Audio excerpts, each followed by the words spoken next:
Today, we're going to learn how to automate any one of your business tasks. My own business has commands and skills that do things like writing emails, all the way up to complicated things like actually editing my YouTube videos for me. And you're going to learn how to create a skill or command, or even an automated workflow for anything you do in your business. This video rounds out our AIOS build series, and from here you should be able to leverage your AIOS to work for you. Let's get into it. To create an automation, skill, command, or whatever for your business, you need to know a few things first. Firstly, we're going to talk about skills versus commands, because they're kind of the same thing, but they do have a slightly different build structure. A command is like a checklist you'd hand somebody and tell them to do this task. You simply type the slash character and then the name of the command, so /prime/email/triage, and then it can go. Claude immediately recognizes the command and runs that exact set of instructions. A skill, on the other hand, might have instructions, but it's more of a general guidance. This could be a framework, a strategy, or even for a specific tool. It's more of a trained employee's runbook where Claude knows when it's supposed to apply and you don't really have to remind them. You can think of something like a writing style skill being called when you ask for Claude to write me an email without any AI slop on it. The skill is in the workspace. Claude sees that there is a writing style skill specifically for removing AI slop. It goes, references that skill, and then uses that framework to go and write your email. The commands live in a .claude/commands folder, and the skills live in a .claude/skills folder. Both have access to tools and scripts that they can run. So a command that does your email inbox triage through Gmail will have a script to go run Google GWS CLI through your terminal, and that script tells it how to act in a specific way to go access your Gmail without having to go look that up every time. In regards to what makes a skill or command good, we've got a few criteria. Firstly, you want a skill or command to have one job. So a scheduling skill does scheduling. It doesn't write posts. It doesn't do anything else. One skill to one responsibility, like one person has one responsibility. Next is that it points and it doesn't copy. If the information lives in another file, the skill points to that information so Claude can go reference it in that specific file and not in the skill file. So as an example, if a Claude needs a certain tool or a certain script, the skill file points to that tool or script and Claude goes there to reference it. Next is that it's safe by default. And so if a skill can touch something real, such as your email, your calendar, your money, you should have some sort of safeguard so it acts in a specific manner. And if there's something that's super highly sensitive, it comes back to you to ask first. And finally, a skill is self-healing. So it finds a mistake, it writes down what went wrong, it writes down how it fixed it, and so when it finds that mistake maybe later when you run the skill again, it can go to that log and see the issue and make it better. This way, the skill doesn't make the same mistake twice, and over time, your skills get better and better because all the edge case errors get fixed out of it. Next up is tool setup, and we've gone over this in a previous video in the AIOS series, so I'm going to go quickly over this again. If your skill or command needs to touch a real tool, such as your email, your calendar, a spreadsheet, whatever, you need to give it access to that. The easiest way and the most available way is through an API connection. The way an API works is simply you give it a key from the actual app that you want access to.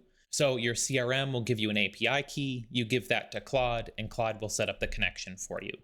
I've found that the easiest way to do this is to set up a single API key through Composio over here.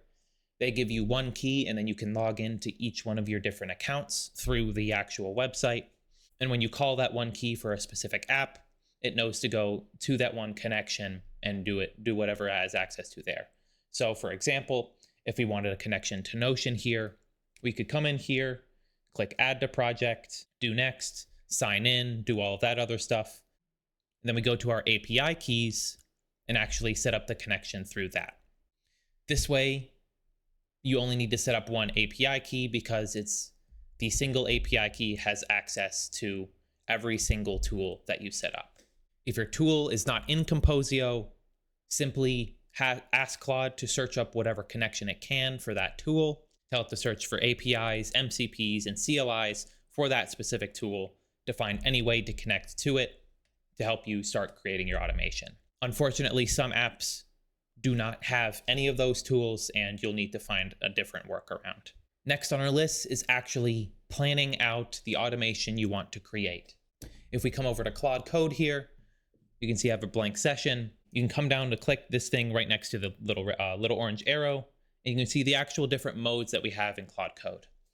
You'll see plan over here. We're going to start and plan for every single skill or command or automation you want to make, because plan mode will not build anything. It's going to create an actual plan for what you want to build first. When you're in plan mode, how do you actually effectively tell Claude what you want? Well, we're going to be treating Claude like an employee, like it's a real person. To design your automation skill or tool, you're going to brief it like you would an employee. First thing you want to tell it is the trigger. This is when the command, skill, automation should happen in your own words. So if this happens on a schedule, you can say this happens every day at 7 a.m. and Claude will set it to be a recurring job on a schedule. If there's something that happens randomly when you call for it, you can say, I want this to set up as a command. If it's more of a capability rather than a actual task, something like accessing your Gmail, this will be ending up as a skill that gets accessed when you ask for something else. Next up is the job. What does it actually produce when it's done? For a command, this is a specific output. For a skill, this is more guidance. For recurring automation, it's an output. But you want to tell Claude what actually happens when you finish that task. Thirdly, the guardrails. You want to tell Claude what it should and shouldn't be doing. The shouldn't be doing part is just as important as the should be doing part. If you don't tell Claude what it shouldn't be doing, there's a good chance that it might actually, do the thing that you didn't want it to do. And everything in here is in plain English. You don't need to know anything about code or like coding language. All you really need to say is the three things that I listed. I want this specific job to happen when this happens, or at 7 a.m. for the trigger. The job entails these following steps, and it produces this result, and I don't want you to do this. And you can include, I want you to use these tools, I want you to use XYZ, all plain English. You are actually able to have this be created for you. You don't need, again, no special skills. So I'm going to come back into Claude Code here. I've already set up some connections to GWS in this workspace, which is Google's access. And you can see I have an inbox skill that it's basically regular email inbox triage, gathers the most important ones for the day and gives them to me. Since I do have GWS installed, you can see through here, GWS helper. I'm going to go in plan mode and we're going to start creating a new GWS skill. I want this skill to go look at my lead CRM and update me if any lead needs me following up with them today. What does that look like? Well, first, again, let's start with the trigger. I'm going to say every day at 7 a.m., I want you to look at my CRM, which is a Google Sheet that I keep in my Google Drive. And so now we have our trigger and some of the job. Next up, the actual job. In this CRM, I have leads that have a specific time stamp on them. So it's the date that I first talked to them and which follow-up I'm on.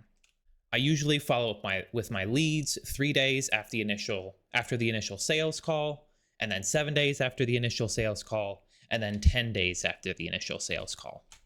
I want you to track in that sheet which follow-up number I'm on, and to remind me via email every morning which leads actually need their follow-up. You should be able to decipher which leads those are based on the date timestamp. And so that's part of the job. And I'm going to now tell it what not to do, because I did say something about email. And so I don't want it emailing the actual leads. I want you to email me and only me who needs following up with. You should be sending me their full name, their email, and the number of follow-up that they are receiving, 1, 2, or 3. Do not email anyone else, and only update the CRM with what follow-up they have received. And so you can see all plain English, very simple prompt. I'm going to hit enter here, and it's going to enter a plan mode, and we're gonna see what it comes back with. And so it came back to us, and the cool thing about plan mode is that it'll actually ask you questions about what you want. And so it's asking me, how should the 7 a.m. daily run be scheduled? It's asking me, do I want it run on my Windows machine, on a Claude Code cron, or on demand, which would just be a simple command for the demo. I'm going to click Windows Scheduler because this is a plan. It's not going to build me anything yet. And then when should the Sheets follow-up counter be incremented? I'm going to say only when I confirm, because I don't want it auto doing it based on what if I didn't send something. We're going to continue to let this run and see what it outputs. And so it comes back to me saying it's done, and you're going to get this message of accepting this plan. And I generally say no to this every time. I do no and keep planning. I want to review my plan every time it comes back to me first. And so I'm going to drag this over here so we can see the full picture. And so we can read this plan, see what we like, see what we don't like, and make some changes. So what gets built, since I don't have a CRM sheet in Drive yet, it's going to build one for me. So it's going to look at it, or so we can look at it. It's going to build a script for follow-up data.